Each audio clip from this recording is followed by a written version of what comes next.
Hola chicos, Tennis y Science, bienvenidos a un nuevo video. Hoy vamos a hablar de la inmunidad innata. La inmunidad innata, como su nombre lo indica, es la primera barrera de defensa de los organismos. Y cuando hablamos de los organismos, me refiero no solamente a los animales, a los artrópodos, también a las plantas, por ejemplo. Se ha demostrado que muchos organismos de la naturaleza tienen barreras que permiten de alguna u otra forma defenderse contra microagresores. La inmunidad innata básicamente tendría tres subdivisiones: una división anatómica, una química y otra que podríamos considerarla como una barrera de tipo celular. La anatómica tiene que ver sobre todo con la piel, que es una primera barrera de defensa, evitando la inclusión, por ejemplo, de diversos patógenos. Las mucosas, por ejemplo. Las vibrisas o los pelos que salen en algunos orificios de alguna otra forma contrarrestan el ataque de patógenos. Cuando hablamos de sustancias químicas me refiero a algunas sustancias que pueden sintetizar algunos órganos. Una de las más conocidas es cuando hablamos, por ejemplo, de la acidez estomacal.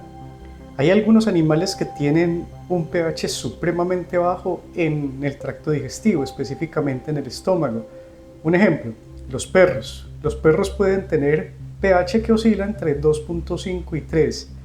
Si lo comparamos con algo, podríamos hablar que es tan ácido como el limón. Para algunos microorganismos que ingresan vía digestiva y que pueden causar enfermedad, estar en un ambiente de 2.5 a 3 de pH es supremamente difícil. Por lo tanto, es un mecanismo de protección de estos animales. Y finalmente, una barrera celular es cuando ese microagresor se encuentra con un sinnúmero de células diversas que actúan de manera inmediata o mediata durante algún tipo de proceso. Por ejemplo, cuando un patógeno es capaz de transgredir las primeras barreras, como la piel, se va a encontrar con un paquete celular que rápidamente va a desencadenar diversos procesos con el fin de depurar dichos microagresores, que pueden de alguna u otra forma volverse patógenos a través del tiempo. Ahora, ¿qué pasa si uno de estos patógenos es capaz de soportar todos los procesos que hacen parte de la inmunidad innata? Pues hay otro tipo de inmunidad que se llama la inmunidad de tipo adaptativa, que más adelante vamos a ver en otro video.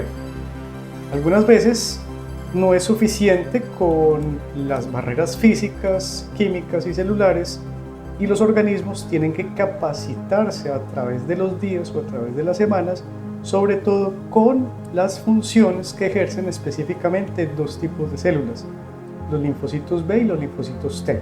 Y una de las diferencias entre estos dos tipos de inmunidad es que no todos los organismos tienen inmunidad de tipo adaptativa.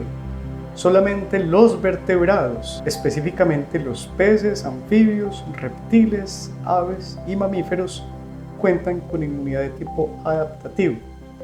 La inmunidad innata, generalmente, como lo mencioné anteriormente, se ha demostrado que se encuentra en artrópodos, en crustáceos, en agnatos e incluso hay algunos tipos de particularidades que podrían ser denotados en organismos como hongos, microorganismos y plantas. Ahora, no podemos estudiar de alguna otra forma los dos tipos de inmunidad de manera independiente. Siempre tendremos que pensar que en todo este tipo de estudio de proceso hay una clara y estrecha interrelación entre la inmunidad innata y la inmunidad de tipo adaptativo. De hecho, llega un punto en el proceso en el cual podríamos hablar que se están, digamos, traslapando una con la otra. Cuando hablamos de las barreras anatómicas, tal vez el órgano más importante para hablar en este ámbito es la piel. Resulta que en la piel hay dos estratos que están estrechamente relacionados. Uno es la epidermis y el otro es la dermis. La epidermis es una delgada capa externa en la piel en la que generalmente se encuentran dos tipos de componentes muy claros y específicos. Uno, una gran cantidad de células, muchas de ellas muertas, que son los que causan básicamente la descamación. Y dos, una proteína supremamente hermética, por ejemplo el agua, que llamamos queratina. Y por debajo de este primer estrato se encuentra la dermis. Es mucho más grueso Allí hay otro tipo de componentes. En este estrato dérmico también podemos encontrar los folículos pilosos, una gran cantidad de venas y arterias supremamente pequeñas que irrigan precisamente estos tipos de barreras anatómicas. Ahora, la piel no es solamente un tipo de barrera específica contra microagresores. Resulta que en este estrato también hay la liberación de algunas proteínas que de alguna u otra forma podrían defendernos contra la inclusión de patógenos o microagresores. Es una cosa bastante interesante pensar, por ejemplo, que en la piel hay algunos tipos de reacciones también de tipo químico. Proteínas que se sintetizan en este entorno, que ya están ampliamente estudiadas y que se conocen, como por ejemplo algunas defensinas, y una de ellas muy importante o muy interesante se conoce como psoriacina. La psoriacina se ha involucrado, por ejemplo, en el manejo o en el control de algunos patógenos, específicamente microorganismos que no crecen directamente en la piel. ¿Por qué no colonizan la piel bacterias tan comunes como, por ejemplo, algunos tipos de enterobacterias? Específicamente E. coli. Hay algunos estudios que se pueden hacer muy fácilmente a nivel de laboratorio, donde podemos poner en contacto la piel con colonias que tienen cultivos de E. coli. Este tipo de ensayos sugieren que si yo dejo la mano, por ejemplo, en una colonia con E. coli durante 30 minutos, luego de hacer crecer las bacterias a un ambiente controlado, en el sitio donde se pone la mano, por lo general, no van a crecer las mismas. Y esto podría llegar a concluir en el caso de estas enterobacterias que no colonizan fácilmente los estratos dérmicos debido a la cantidad de péptidos y proteínas que se pueden sintetizar a nivel bioquímico y que tienen particularmente un accionar bactericida. En la dermis también hay tejido conectivo. Todos estos mecanismos intentan de alguna u otra forma contrarrestar la inclusión de patógenos. Pero viene un problema, algunas veces esto no es posible.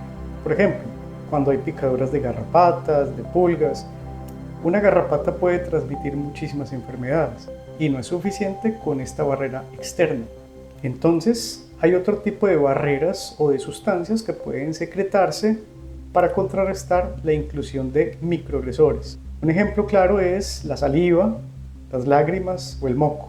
Estas sustancias viscosas no solamente son agua en el caso de la saliva o las lágrimas, sino que aquí también hay una serie de péptidos, de proteínas que pueden tener un accionar en contra de la proliferación de algunos tipos de virus o de bacterias.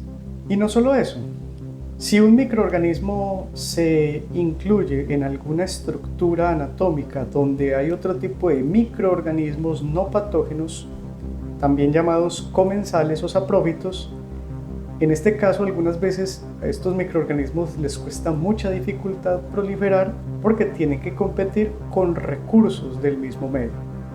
Entonces es importante también tener en cuenta que los organismos vivos pueden tener consigo otros microorganismos que de alguna u otra forma regulan la inmunidad de tipo innato. Muchas veces esa microbiota digestiva puede competir por los nutrientes que se encuentran en estas porciones anatómicas. Pues yo insisto, algunos microorganismos normales para algunos animales o los humanos no permiten la proliferación de patógenos cuando hay un ecosistema equilibrado. Los patógenos tienen muchos mecanismos de evasión del sistema inmune. Algunos de ellos, por ejemplo, pueden cambiar, sobre todo a nivel molecular, a través de las semanas. Por ejemplo, algunas moléculas de origen viral, particularmente diseñados mecanismos de evasión al sistema inmune.